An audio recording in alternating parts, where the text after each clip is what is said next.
Evaluación e intervención nutricional en personas mayores.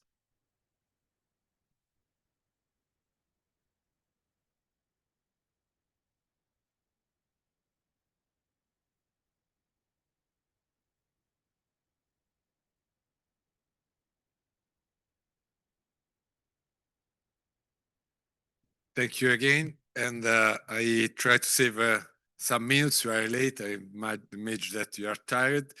And I start when I stopped before.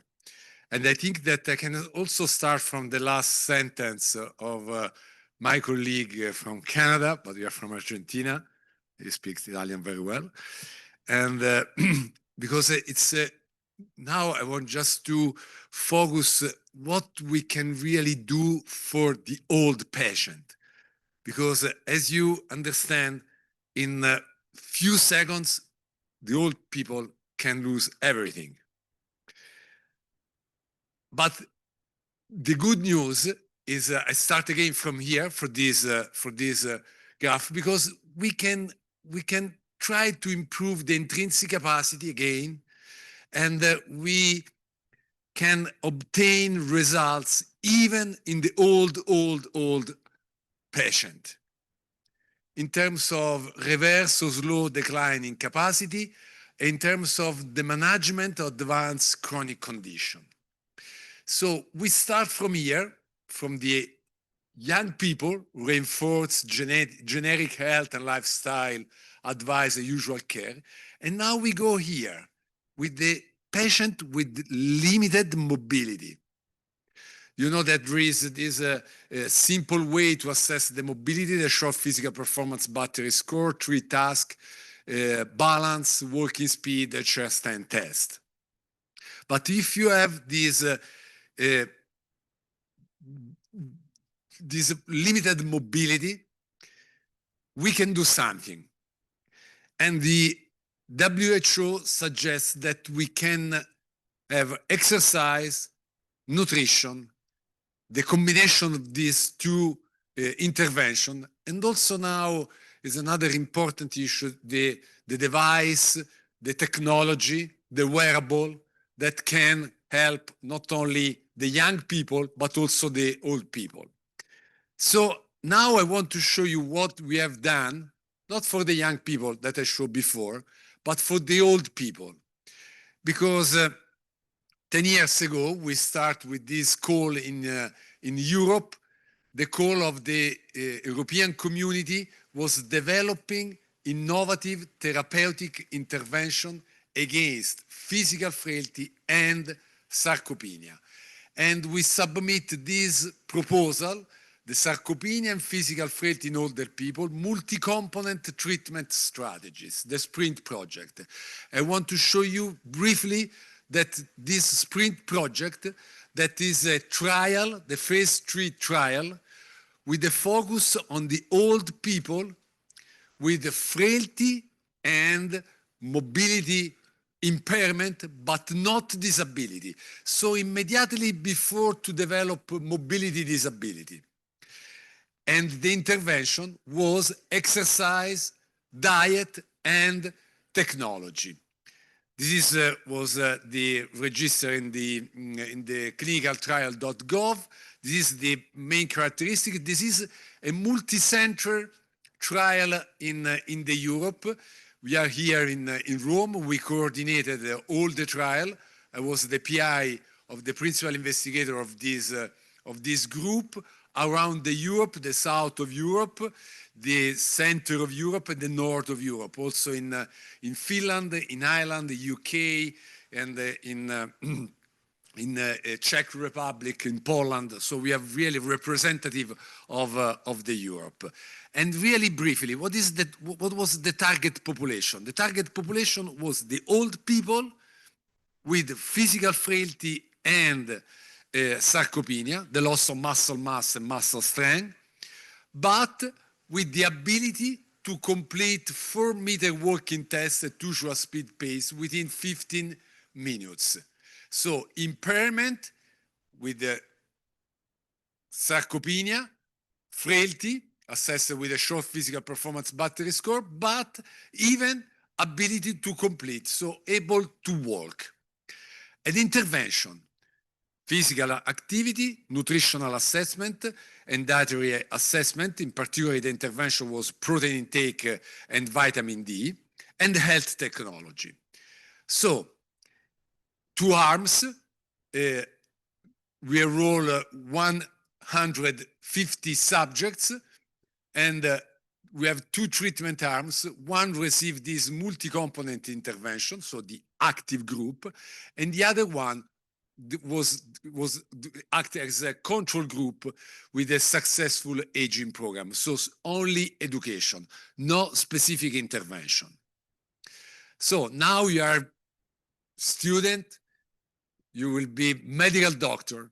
So thinking what really is new in this project. Have you seen any disease? No. The target population is function, is not disease. Disease was the first trial where the target population is not affected by a single disease, but something that is the impairment in functional ability. So the focus of the trial was on function versus disease. And we went to the European Medicine Agency to obtain this endorsement. Before to start the trial, we have 2 years the discussion with the European Medicine Agency because we want to obtain the endorsement from the European Medical Agency. It's like the Food and Drug Administration in the US. I don't know, here in America Latina, I suppose that there is something similar. And after a lot of discussion, they endorse, okay, they say, we agree, we want to understand what we are doing. The second problem, have you seen any drugs in the treatment? Usually the trial is based on one disease and the specific drugs with a drug company that supported the trial. Here we have no drugs. The intervention was physical activity, nutrition, exercise, diet, and technology. And again, we went to the European Agency, we discussed a lot that this is a trial without a specific drugs, we obtained the endorsement of this. And we performed the trial with a lot of problem because we have also the COVID pandemic in the between, but we have a good results that we published 2 years ago in British Medical Journal, obtained that the lifestyle education, the control group, develop a higher incidence of mobility disability. So the intervention, this line, with a follow-up of 3 years, the intervention was able to prevent mobility disability. So the possibility that these people continue to perform the 400 meter in 15 minutes without any help. This, in summarize, means 22% risk less of developing mobility disability, higher physical function, and lower muscle loss, especially in women. So the message, I think, is clear. Even in the old people, we can change. As the presentation before me suggests that even in any situation, I remember one of the slides in the second presentation was, when I can change my lifestyle. Always. You can change when you want, but you have to change. Also, even in the old people, because we enroll people with the mean age is 82, the mean age. And even in this subject, when we change the lifestyle in terms of this kind of approach, we can obtain positive results. Why? Because we have a biological plausibility. It's not only the results of the trial, it's not only the clinical observation, but we have a clear evidence that exercise and diet together go inside of the cell, our cell, probably in the muscle cell, in the brain cell, and we obtained these positive results in terms of biological mechanism And this biological mechanism probably can improve our intrinsic capacity. So now the most important issue, what is? Nutrition. And for sure the lifestyle, the exercise. But now my topic is on nutrition. Because before the trial, before the ICOPE study, the ICOPE document of WHO, more than 10 years ago, we published together with this group of my colleagues, also with Matteo Cesari, that is my colleague that now is in WHO, we published this article and clearly tried to picture that malnutrition is the biological substrate of sarcopenia, of muscle health, and the muscle health is the biological substrate of physical frailty, and physical frailty means negative outcome. For example, falls, and for example, loss of the autonomy. So negative outcomes in terms of mobility, disability, and even death. So we have, now I want to, if you want, try to obtain this article in Clinical Nutrition, is for free, that we have really lucky because I know very well Carla Prado, is from Canada, is your colleague, and we write this article with this cartoon that is really impressive. It's really easy. It's really didactic. Loss of muscle mass. We have a lot of risk factors. For example, inflammation, aging, hormonal change, disease, oxidative stress, neurodegenerative disease. But the most important is nutrition. And also we have, why is important? Because we have negative outcome. So if you have your patient that entered the hospital with a single disease, if from single disease, illness or injury, you put also malnutrition, you accelerate through the negative outcome. I think it's really clear this. The car arrives really faster to negative outcome if you put upon the disease, the injury, malnutrition. So it's really, really important that we can identify the nutrition status of our patient. It's really, really, really important. For sure correlated with the aging, in the chronic disease, in acute care, but also in intensive care unit. How we can do this? I have not the time to go in the detail, but we have the possibility to do the diagnosis of malnutrition and muscle health and sarcopenia. For sure, we can use the bioimpedance analysis, the ultrasound. I know that some colleagues here use ultrasound, the colleague of Professor Parodi, the CT scan, the DEXA scan.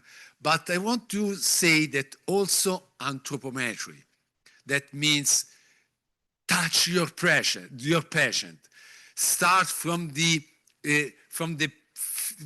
your patient, for the analysis of your patient, apart from for the equipment and the anthropometry. For example, the calf circumference is really, really important in the assessment of our patient. I want to show you really in few seconds this article that we published a couple of months ago, that we put together two easy measures, waist circumference and calf circumference. Usually we use waist and hip for the metabolic syndrome because it's the different distribution of the fat between waist and hip. We put together in this new formula waist and calf. So this is the proxy waist of the fat and calf circumference of the muscle. Look for this. It's easy. For male and for female, it's the same.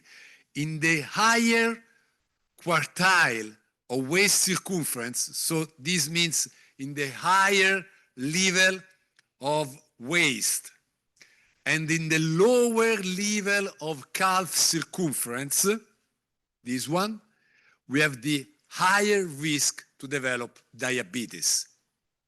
So we really a single measure of our body structure. When we put together fat and muscle, we have the possibility to predict diabetes.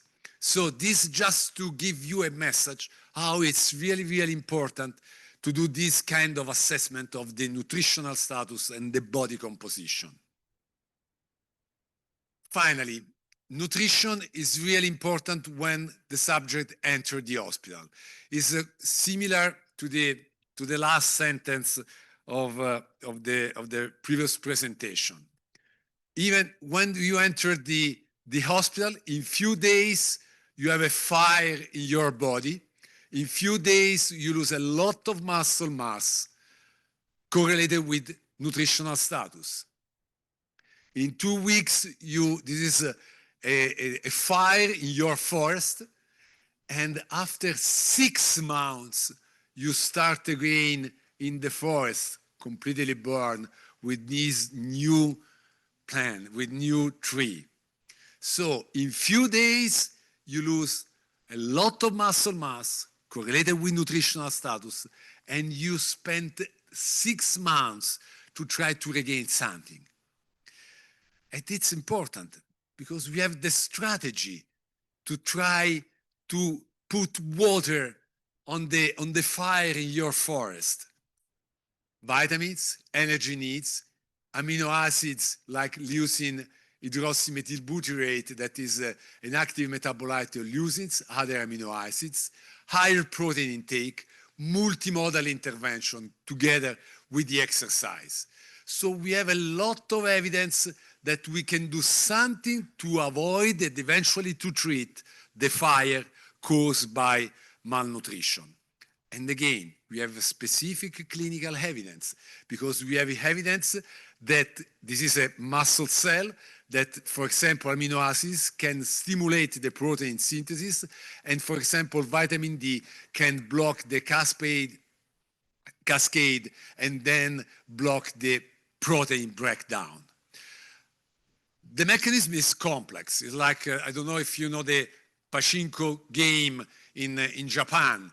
Is a game where you put money here and you won the money in the bottom, in the different hole.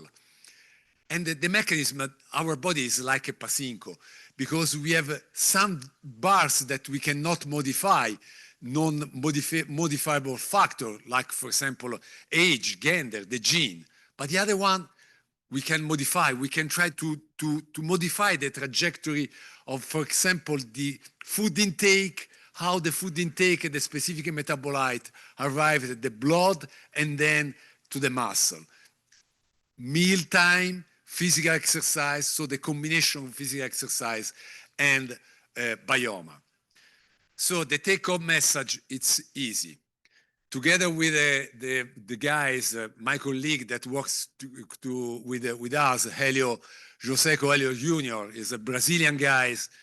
We published this article, Pauca verba, poche parole, few words. We have the strategy to identify malnutrition and to treat malnutrition. Protein source, physical activities, and consider other conditions. For example, in our patient, the chewing problem, the swallowing problem, the social problem, also the gastrointestinal problem, and the renal failure. All together, this means pauca verba. We can do something. But the problem that we don't know this kind of approach. This is a really nice article that physician knowledge on sarcopenia and malnutrition is really low. Really low. This is how familiar you are with the concept of sarcopenia and malnutrition.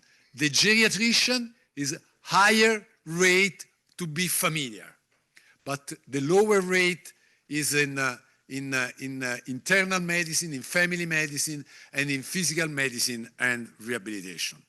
So I want just to finish showing you our old group. This is my building in the Catholic University, in the Gemelli Hospital, and this is the possibility that even before I finish with the video of the young people, the message for the young people of the longevity run, This project is the Sprint project, and this is a group of our old people that continue to do this kind of protocol in the combination of physical exercise and diet. And now I want to say really thanks. I spent 3 days here in Lima, in this beautiful place. I went to run yesterday and also this morning. And so, muchas gracias and viva el Perú.